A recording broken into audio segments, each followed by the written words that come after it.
Aleluya.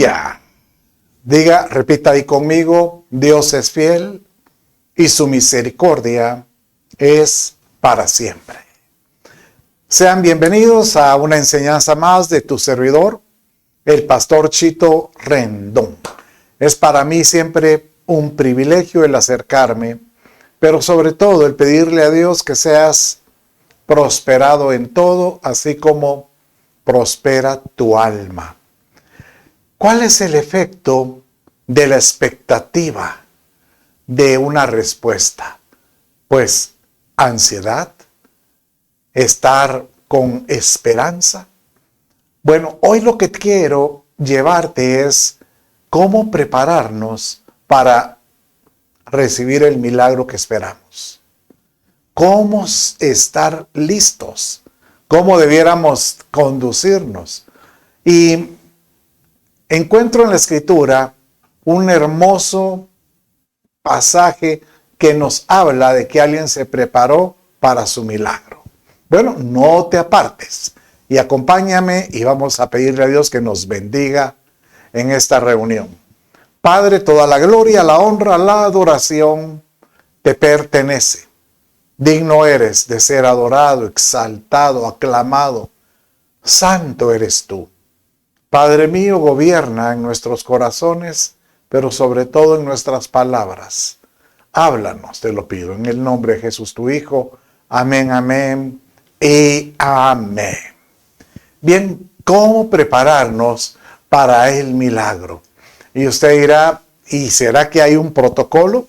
Bueno, no es que Dios obre como un recetario, pero Él nos muestra algunos ejemplos en la Escritura de personajes que prepararon algo previo a recibir una respuesta de Dios. Y hoy vamos a hablar en nada menos que esta historia de Elías, el profeta. Realmente Elías habla la Escritura que era un hombre con tal autoridad que era escuchado inclusive no solo por principales, sino por reyes. Y al igual que su discípulo Eliseo, ellos eran capaces de poder accesar directamente a los recintos íntimos de reyes por la autoridad que ellos tenían. Bueno, ¿cómo aparece Elías? Él aparece en el reinado del rey Acab. El rey Acab es muy particular porque la historia dice que este rey fue el rey que hizo más cosas malas. Bueno, la Escritura dice el que hizo cosas más aborrecibles ante los ojos de Dios. No hubo otro rey antes que él de las que haya hecho tantas cosas malas como Acab. Bueno, y sobre todo donde le puso la guinda a su maldad fue el haberse casado con una mujer que era príncipe de una nación idólatra, y esta mujer se llamaba Jezabel. Dice que en esta nación, ¿verdad?, de los sidonios, la adoración era a Baal, y adoptó esa adoración. Es más, levantó un templo. Fue el primero que se registra en la Escritura de haber levantado un templo para una figura idólatra o una figura demoníaca como Baal. Aunque Baal significa Señor, pero podríamos llamarle el Señor de nuestro enemigo en todo sentido. Bueno, entonces dice que ante esa vileza, porque no tiene otra palabra, de Acab, viene Dios y tiene que enviar alguien que pueda corregir esta maldad. Bueno, y ahí es donde aparece Elías. Dice la Escritura que Elías es de aquellos personajes que de dónde apareció no dice, solo dice que era de Galaad, pero no aparece si era hijo, de quién era hijo. Es curioso porque siempre que aparece alguien en la Escritura menciona algo de la genealogía de este individuo, pero de Elías no tiene ese de dónde nació y tampoco dice que murió en la tierra, sino que él ascendió. Entonces hay una figura muy parecida a lo que la iglesia va a suceder en cierto momento, ¿verdad? Bueno, pero hablando acerca de Elías, ¿por qué era tan importante su participación en este, llamémosle, en este episodio? Porque Dios lo manda en una oportunidad cuando se dice que era necesario que alguien corrigiera el pecado de la época. Dice en Primera Reyes 17:1, hoy prácticamente nos vamos a ir alrededor de este capítulo, y dice de esta manera: entonces Elías Tisbita, que era de los moradores de Galaad, dijo a Acab: vive el Señor Dios de Israel, delante de quien estoy, que ciertamente, y aquí es donde viene la sentencia como fruto del pecado de este rey, no habrá rocío ni lluvia en estos años, sino por la palabra de mi boca. Es curioso porque la mayoría de otras personas que dicen, Señor, oraré a Dios para que haga tal cosa. Pero ¿cuál sería esta, llamémosle, esta asignación que tendría Elías, que él podía decir: yo soy como que si fuera la misma boca de Dios? Y es más, él mismo dice: al Dios al que yo sirvo, al que está delante de mí. O sea, él tenía tal seguridad de su, llamémosle, de la búsqueda de la presencia de Dios, que él sabía que lo que él dijera, Dios lo iba a respaldar. Y tanto es así que Dios le corresponde cuando les envía a este pueblo, que, bueno, al reinado de Israel, que era el cual gobernaba Acab, una sequía por 3 años. Y dice de esta manera, continuando los versos: y sucedió después de muchos días, o sea, la palabra del Señor vino a Elías en el 3er año, diciendo: ve, muéstrate a Acab, enviaré lluvia sobre la faz de la tierra. Y Elías fue a mostrarse a Acab, y el hambre era intensa en Samaria. Cuando hay pasajes en la Escritura que hablan que cuando llegaba una sentencia de Dios por medio de la sequía, era tal la pobreza que los productos inclusive subían de precio. Está esta anécdota que dice que en el tiempo de Acab se comercializaba, por ejemplo, el excremento de las palomas o la cabeza de un asno, también, que uno diría eso no tiene valor, pero también se comercializaba. O sea, la sequía provoca que mucha gente se angustie en todo sentido.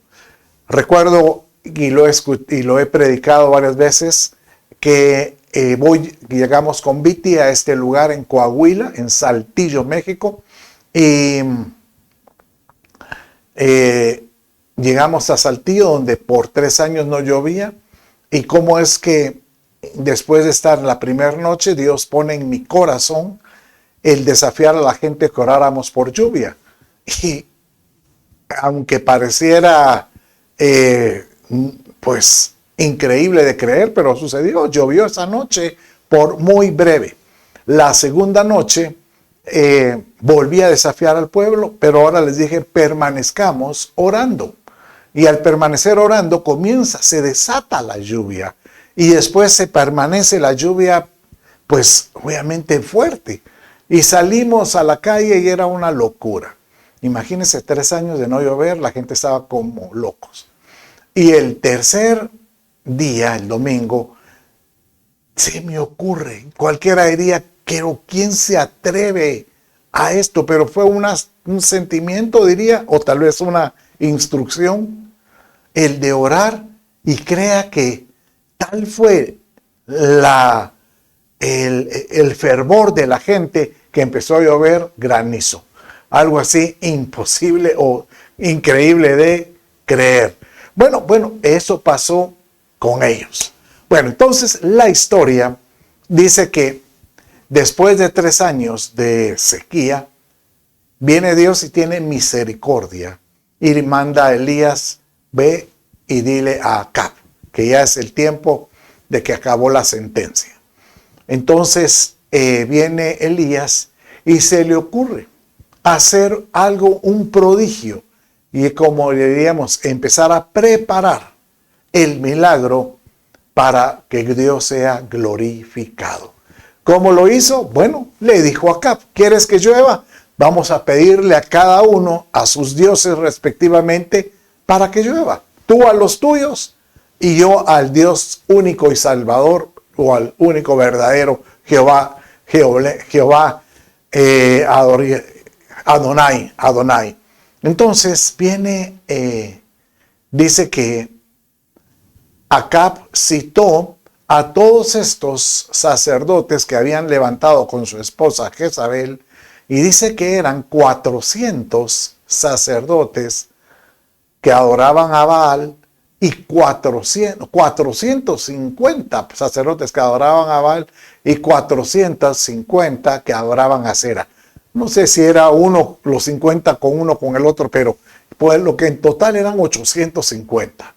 Y dice que el rey, por medio de la instrucción de Elías, dice, bueno, clamen al Dios verdadero para que caiga la lluvia.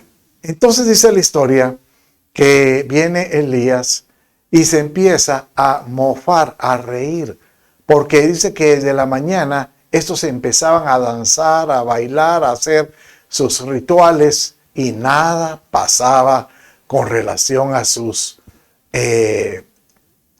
deseos. Bueno, entonces esto es lo que ellos llamaban sus falsos dioses. Entonces, dice en Primera Reyes 18:27, léalo conmigo, y dice de esta manera. Y sucedió que ya al mediodía Elías se burlaba de ellos y decía, clamen en voz alta, pues, ¿no acaso no es un Dios? Como quien dice, ¿será que no está oyendo? O tal vez estará meditando, o se habrá desviado, o estará de viaje. Quizá esté dormido y habrá que despertarlo. Miren, esto era una mofa, una burla. Y dice que entonces empezaban a gritar a grandes voces. Y lo curioso es que se sajaban, dice, sajarse es abrirse con algún tipo de algo afilado, según sus costumbres, con espadas y lanzas, hasta que la sangre chorreaba sobre ellos. Bueno, el mensaje aquí es que ellos entendían el poder inclusive que había en la sangre. Imagínense, ellos sabían que había que ver derramamiento de sangre para poder ellos encontrar una respuesta. Y yo imagino ese altar totalmente desgarrado, lleno de sangre por todos lados, y ninguna respuesta. ¿Por qué el altar? Porque Elías les dijo, cada uno va a edificar su altar propio. Y ellos pues no menciona cómo era el altar, pero yo puedo imaginarme un altar totalmente empapado de la sangre de todos ellos. Y como sabemos, pues no hubo ninguna respuesta. Elías los había desafiado que cayera fuego del cielo. Y que al que cayera fuego, ese era el Dios a que ellos iban a respetar. Y entonces viene Elías y dio a entender, ahora es mi turno. Y cuando él dice, él es mi turno, él empieza a preparar, a hacer los preparativos para tener esa expectativa del milagro. Entonces, aquí es donde viene este mensaje tan hermoso.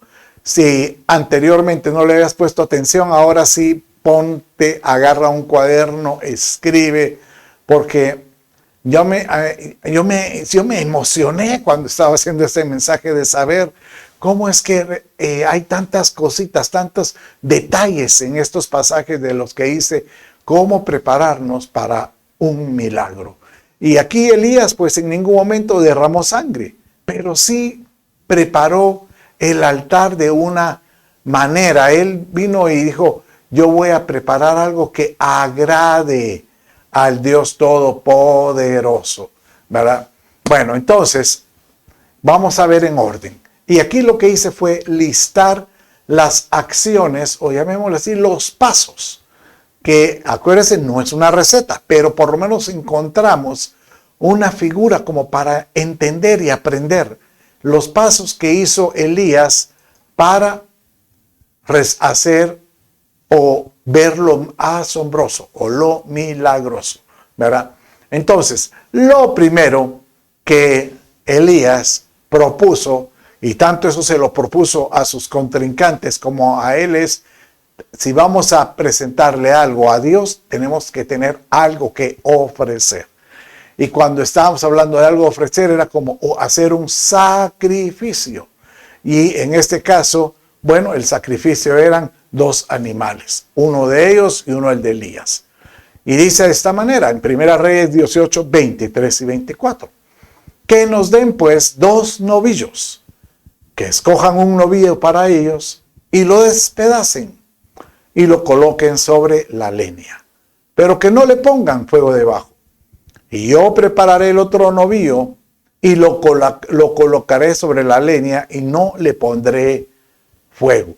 Y es curioso que él haya dicho que lo despedacen, como que da a entender que tal vez la tradición de ellos es hacer pedazos una ofrenda, pero aquí la intención de Elías era poner el novillo completo.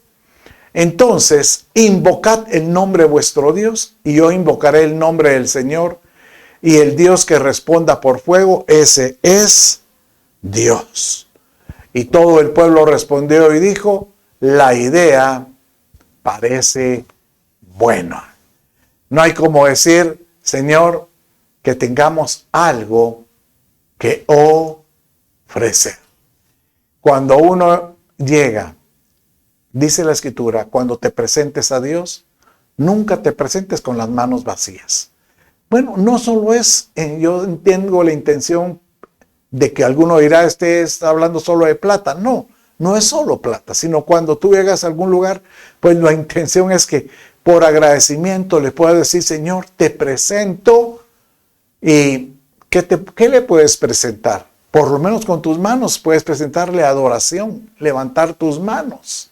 Con manos alzadas te adoraré, te alabaré, te exaltaré.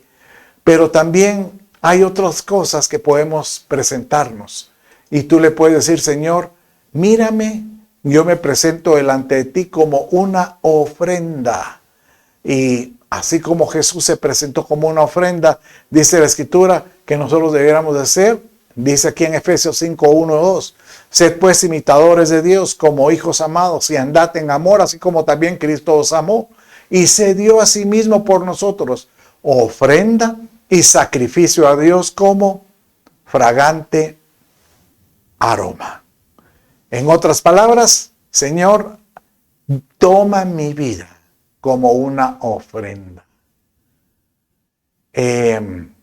Incluso Romanos dice también en el capítulo 12, verso 2, que nosotros debemos de presentarnos como un sacrificio vivo, aceptable y agradable a Dios. Que nosotros podamos ser una ofrenda siempre. ¿Qué significa eso de poderle decir? No es que tú digas, bueno, entonces tengo que rumiar o no, serías un irónico. No, pero que podamos decir, Señor, el poder llegar a un altar y poder decir, Señor, aquí está mi vida, yo estoy dispuesto a morir a lo que no te agrada. Morir incluso a mis sueños personales por tomar tus sueños, Padre. Y tenga por seguro que siempre el Señor va a acomodar sus sueños para con los nuestros. Pero lo importante es decir, Señor, que yo esté dispuesto a presentarte algo. Siempre que llegues a la casa del Señor, lleva una ofrenda. En este caso, si es monetaria, pero festéjala y lleva esta forma de adoración porque sube como adoración a Dios. Bueno, miremos qué otra cosa hay que hacer. Vimos la primera es presentar algo.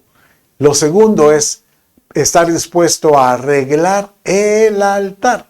Mire cómo dice en el verso que sigue, en Primera Reyes 18, 30 y 31. Entonces Elías dijo a todo el pueblo: acérquense a mí. Y todo el pueblo se acercó a él. Miren, aquí es algo muy importante. Que llamémosle todo milagro o toda expectativa de una respuesta de Dios, festéjala, convoca. Aquí viene Elías y dice: estoy dispuesto a convocar. Y dice: acérquense a todo el pueblo, acérquense. Y dice aquí: y reparó el altar del Señor que había sido derribado. Esto es muy importante porque da la impresión que ese altar pues ya no era para el Señor, ya no lo usaban. Elías dijo: tomó 12 piedras conforme al número de las tribus de los hijos de Jacob. Inclusive es curioso porque él estaba en el reino de Israel y el reino de Israel eran 10 tribus. Y el reino del sur era donde se supone que estaban 2 tribus remanentes, pero solo estaba la tribu de Judá, porque la tribu de los benjamitas había sido aniquilada. Pero él pensaba siempre en el sueño original de Dios. 12 tribus, conforme a las tribus de los hijos de Jacob, a quien había venido la palabra del Señor, diciendo: Israel será tu nombre. Esto de arreglar el altar es tan importante porque sabes que cuando llegaba un profeta a una de estas comunidades, dice la tradición judía, él venía y lo primero que tenía que hacer era llegar a ese lugar, a ese recinto, y llegar a donde estuviera el altar del recinto. Y él llegaba y tocaba. Primeramente, miraba 3 cosas. Lo primero era, observaba si el altar estaba ordenado, si tenía las piedras acomodadas como debería de ser. 2, miraba si el altar había tenido ofrenda aceptable. Entonces seguramente él se acercaba y agarraba las piedras y miraba la grasa del animal que estuvo ahí. Se daba cuenta si este fue una ofrenda animal o ofrenda vegetal, dependiendo. Y 3, él palpaba las piedras para ver si todavía estaba por menos tibio, dando a entender que ese altar, por ejemplo, si era un altar encendido. Si él encontraba respuesta de las 3, era muy fácil entonces acercarse al patriarca de la comunidad o de la aldea y decir: Dios va a hablar en este lugar. Pero si no encontraba alguna de estas cualidades, él llegaba y le decía: Dios no va a hablar aquí. Y él agarraba sus sandalias, las sacudía el polvo y se retiraba. Curioso, ¿verdad? La historia que dice. Pero el Señor siempre nos dice: ordena. Por ejemplo, ¿qué debiéramos de ordenar? ¿Qué hay que ordenar en nuestra vida personal para con el Padre? Tal vez es nuestra devocional de oración. A veces oramos y no oramos, lo dejamos a los días. Hoy sí me acordé, hoy no me acordé. O tu dedicación de búsqueda del Padre por medio de la palabra. No, es que lo busco cuando tengo necesidad. Yo creo que hay que ordenar hábitos. El trato para con la familia. Bueno, ahorita me acuerda este caso del rey Ezequías. Ezequías recibió la visita de un profeta, y el profeta Isaías le ordena o le aconseja y le dice, o le da la observación que él va a morir. Bueno, léalo conmigo y dice de esta manera en 2 Reyes, capítulo 20, verso 1. Y dice así: en aquellos días Ezequías cayó enfermo y vino a él el profeta Isaías, hijo de Amós, y le dijo: Jehová dice así, ordena tu casa porque morirás y no vivirás. Prácticamente uno diría, qué sentencia más dura. Señor, te va a quitar años de vida.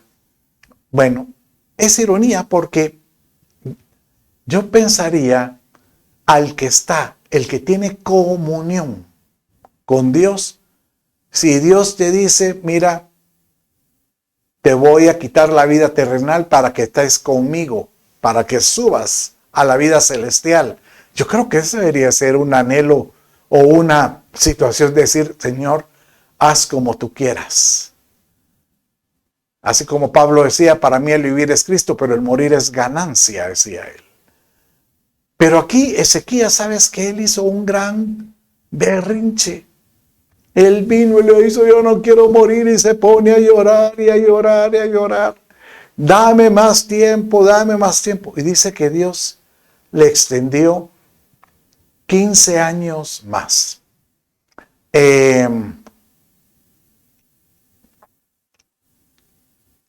Aquí lo difícil de entender esto es que en estos 15 años nació su hijo, Amasías, me parece que se llamaba, y Amasías cuando comenzó reinando tenía 14 años. Eso quiere decir que él nació en esos años de gracia que Dios le dio de extensión. Y se nota la respuesta o la reacción de Ezequías cuando se le dijo ordena tu casa, que él no ordenó su casa. Ordenar su casa es decir, voy a empezar a examinar qué son las cosas que no están agradables ante los ojos de Dios y cambiarlo. ¿Por qué digo yo que no cambió? Porque cuando murió Ezequías y empieza a reinar su hijo a los 14 años, de entrada este hijo comenzó haciendo el mal. Y dice la escritura que no hubo otro, ese fue peor que Acab, porque no hubo otro ni antes ni después que hiciera cosas tan aborrecibles como las que hizo este rey, el hijo de Ezequías. Qué fácil hubiera sido si ordeno mi casa y empiezo a buscar a Dios de todo corazón, porque lo más seguro es que este muchacho hubiera crecido en esos 14 años de vida buscando a Dios, porque es lo que aprendió. Pero él nunca tuvo esa convicción, porque lo primero que empezó a hacer era algo que disgustaba al Dios, la idolatría completa.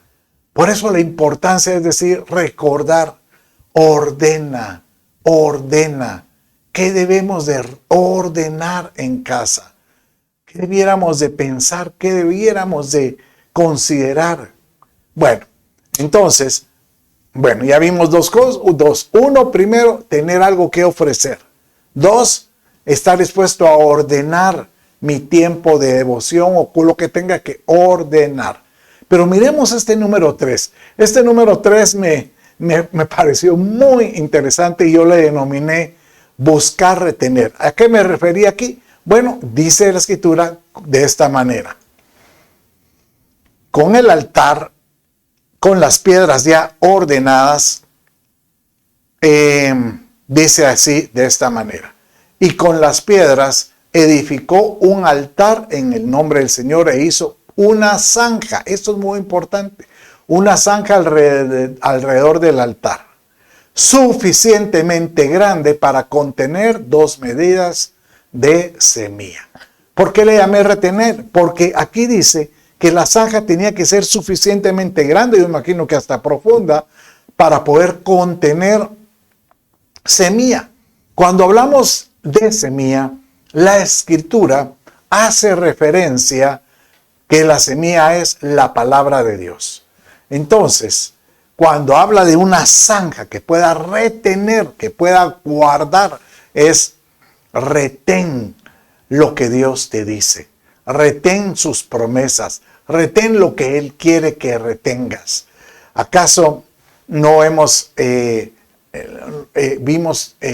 dice la Escritura que a la iglesia de Filadelfia en Apocalipsis se le da esa advertencia y se le dice de esta manera en Apocalipsis capítulo 3, verso 10, me parece, que dice así: y a ti te digo, ¿verdad? Retén lo que tienes No vaya a ser que pierdas tu corona. O sea que llamémosle la respuesta de aquel que sabe retener es que recibe una corona como recompensa. Pero aquel que no retiene, el que pierde lo que se le ha dado, el que puede perder esa semilla de la palabra de Dios, puede ser de alguna manera lamentado, ¿verdad? Dice la Escritura en 2 Timoteo, capítulo 1, verso 13 y 14, de esta manera. Retén la forma de las sanas palabras de mí, que de mí oíste en la fe y amor en Cristo Jesús, ¿verdad? Retén la forma de las sanas palabras. Y ahora aquí viene Apocalipsis 3:11, ya era 11. Vengo pronto, dice el Señor, retén firme lo que tienes, para que nadie tome tu corona. Entonces, el retener es como decir, el que logra con los colmillos proteger lo que se le ha dado. La buena palabra, por ejemplo, dice la Escritura, el corazón. De todo, dice que guarda el corazón de todas las cosas. Dice, guarda tu corazón. Eso de guardar, yo puedo imaginarme que es como decirte, el que retiene los principios de Dios, la fe que uno ha aplicado en esos principios, esas experiencias, yo las guardo. Por ejemplo, Dios en mi vida me ha dado tantas experiencias, yo no sé cuántas experiencias, pero son muchísimas que he visto milagros, respuestas, sobre las cosas sobrenaturales de Dios en mi vida. Y cada una de estas trato de recordarlas, contarlas continua en cada viaje que hago, en cada visita. Cuento, manifiesto, doy como evidencia de lo que Dios ha hecho en mi vida, pero con el fin de que no olvide, de que yo pueda seguir recordando todo lo que Dios ha hecho. No te olvides de lo que Dios ha hecho en tu vida. Por supuesto que Dios ha hecho en la vida de muchos cosas maravillosas. Por eso es importante retener. Bueno, pero miremos el número 4. Entonces, uno pues es poder ofrecer algo. 2, ordenar el altar, ordenar nuestra vida. 3, haz una zanja, o sea, retén lo que Dios te ha dado. Y 4, hay que poner leña, dice después de esta manera, dispuso después la leña, cortó el novillo en pedazos y lo colocó sobre la leña. Mira, y yo le había dicho que lo puso completo. Y así es como lo hacían los judíos tradicionalmente. Pero aquí judíos sí lo cortó, aquí Elías lo cortó en pedazos. Pero dice que puso leña. ¿Por qué es la importancia de la leña? Entonces yo le llamé, ¿qué provoca la leña? Pues lo que hace es que se enciende un fuego. Cuando nosotros hablamos de un fuego, pues nada menos que hablamos de que Dios encienda en nosotros el fuego del Espíritu Santo. Y que nosotros podamos tener esa certeza que dentro de nosotros existe esa pasión, ese deseo de estar cerca de Dios, de buscar a Dios, de tenerlo por Padre. Y de esta manera, Él va a ser como nuestro benefactor y nosotros nos vamos a sentir como hijos. Pero aquel que está encendido tiene pasión. Y entonces cuando yo hablo de leños encendidos, son aquellos que se levantan cada mañana con la mirada en alto diciendo, Padre mío, ¿de qué me deparará el día de hoy? Señor, en medio de los problemas, ¿cómo tú me vas a ayudar a pasarlos? ¿Cómo me vas a ayudar tú a salir de ellos? Eso es un leño encendido. Aquel que se mantiene en contacto con el Señor, siempre diciéndole, Padre, ya estás en las buenas o en las malas, siempre estás diciéndole, Padre, de cómo vamos a pasar esto, en victoria, con gozo, con alegría. Y esto pues prácticamente es lo que Pablo le decía a Timoteo en 2 Timoteo capítulo 1, verso 6, cuando le dice, por lo cual te recuerdo, avives el fuego del don de Dios que hay en ti por la imposición de mis manos. Entonces, en otras palabras, recuerda, nosotros somos un sacrificio. Tú te presentas a Dios como una ofrenda. Padre, aquí estoy. Pero a veces ese sacrificio se puede enfriar, puede quedar sin fuego, puede quedar sin leña, llamémosle así. Y es necesario ser avivados. Por supuesto que hay momentos que se puede apagar ese fuego. ¿Se recuerda usted de Sansón? Por supuesto, un varón que tenía el don de Dios. Él tenía la fuerza para el llamado para poder liberar a un pueblo de Israel. Pero el problema es que él se enfrió o él confió en sus propias proezas y ya confiaba ya no en el Dios Todopoderoso, sino en su propia humanidad. Y el problema de confiar en su propia humanidad es que empieza a tener relaciones o empieza a gustarle relaciones que no son espirituales. ¿Sabe qué pasaba con Sansón? Que él le gustaba andar con los filisteos. Con ellos andaba de arriba para abajo. Es más, sus novias eran filisteas. No le gustaban las judías, que era donde él tenía que haber encontrado a alguien.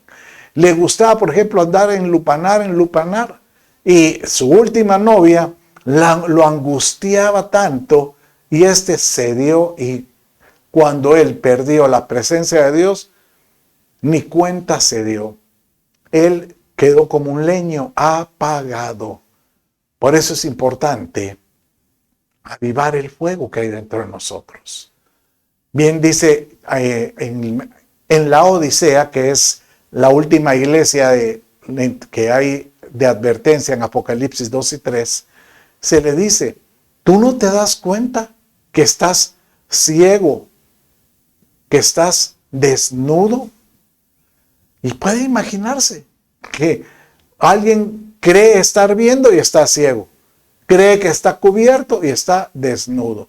Bueno, eso fue lo que pasaba con algunos, que es necesario que se avive el fuego que hay dentro de nosotros. Bueno, pero miremos qué otra acción, el último paso que Elías demandó. Y mire, prácticamente este último paso es la que a mí me voló la cabeza y lo he estado leyendo y digo yo, pero qué locura esto. ¿Quién se atreve a pedir esto? Bueno, dice en Primera Reyes 18, 34 y 35 de esta manera. Y dice así. Y dijo a Elías, llenen 4 cántaros de agua y derrámenlos sobre el holocausto y sobre la leña. Solo quiero detenerme aquí un rato pensando en esto.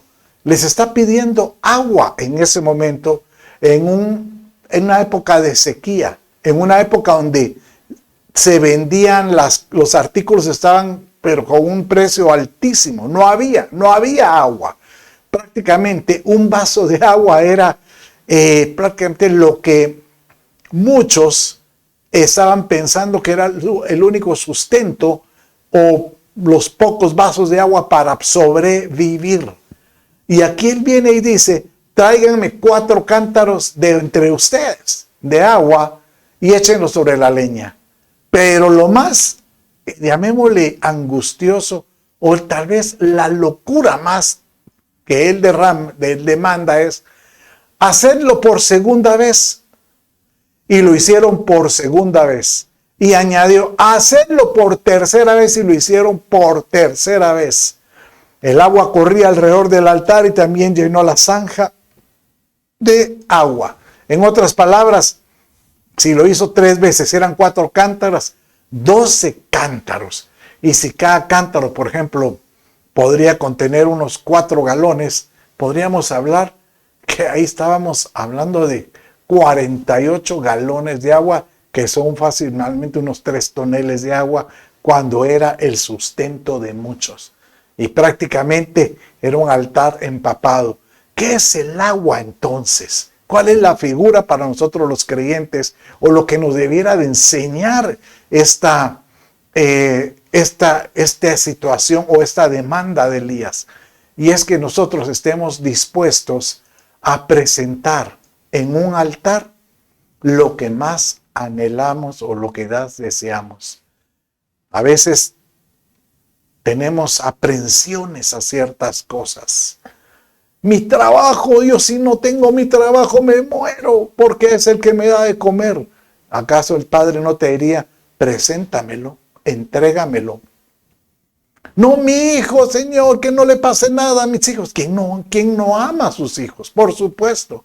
Sería algo tonto el pensar el no amarlos. Pero no es, a veces el Señor te dice, no son tus hijos, son mis hijos. Porque herencia del Señor son los hijos.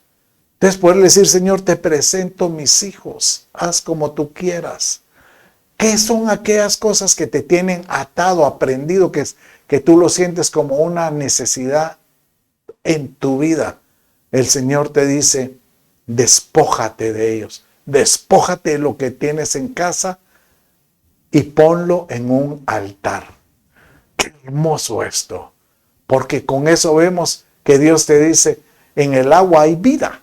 Tienes que despojarte de la vida y presentármela a mí.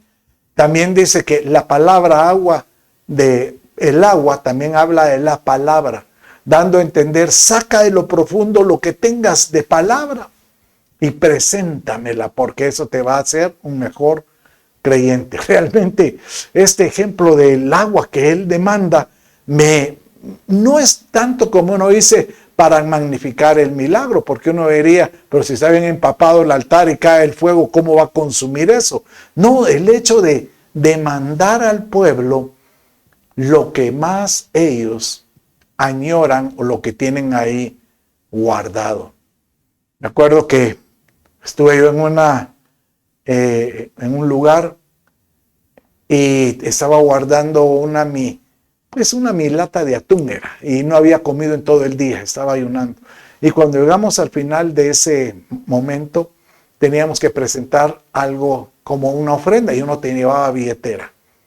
Y cuando miré la lata, la guardé todo el día. Creo que cuando la presenté en el altar dije, Señor, para tuya sea la gloria en todo sentido. Y esto pues provocó que se desatara el milagro. Dice la Escritura, mire cómo lo dice, y ya voy a terminar. Respóndeme, oh Señor, respóndeme para que este pueblo sepa que tú, oh Señor, eres Dios y que has hecho volver sus corazones. Entonces cayó el fuego del Señor y consumió el holocausto, la leña, las piedras y el polvo. Y no aparece el polvo de lo que ahí dice, pero el polvo de la humanidad. Y lamió el agua de la zanja. Cuando todo el pueblo lo vio, se postraron sobre sus rostros y dijeron, el Señor, Él es Dios, el Señor, Él es Dios. Él es Dios. No hay como reconocer que Dios es fiel, que Dios es el mismo de ayer, hoy y por siempre. Y por ende, como respuesta de ese clamor, de ese fervor, de ese asombro del que el pueblo se convierta al Dios Todopoderoso, entonces viene Dios y dice, es tiempo de concederles sus anhelos. Aquello que tanto deseabas y que tanto cuidabas, pues ahora te lo doy. El milagro no era el fuego con que consumía el altar. El milagro era, Señor, que venga la lluvia. Y sucedió que a la séptima vez él dijo, he aquí una nube tan pequeña como la mano de un hombre, sube del mar. Y dijo, sube, y di acá, le decía Elías a Giezi, prepara tu carro y desciende para que la fuerte lluvia no te detenga. Y sucedió que al poco tiempo el cielo se oscureció con nubes y viento y hubo una gran lluvia y Acab montó en su carro y se fue a Jezreel.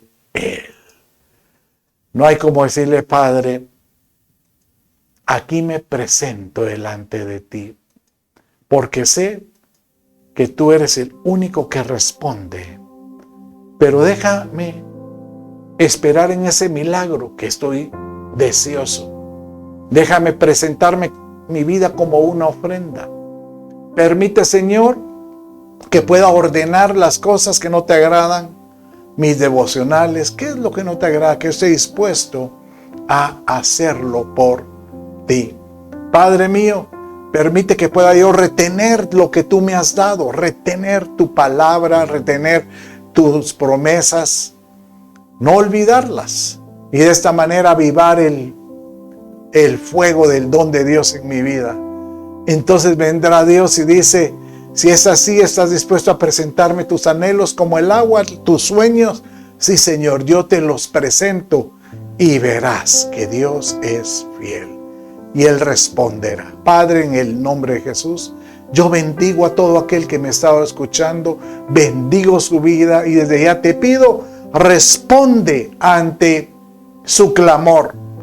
Obra, Padre, para que pueda ver el milagro que necesita.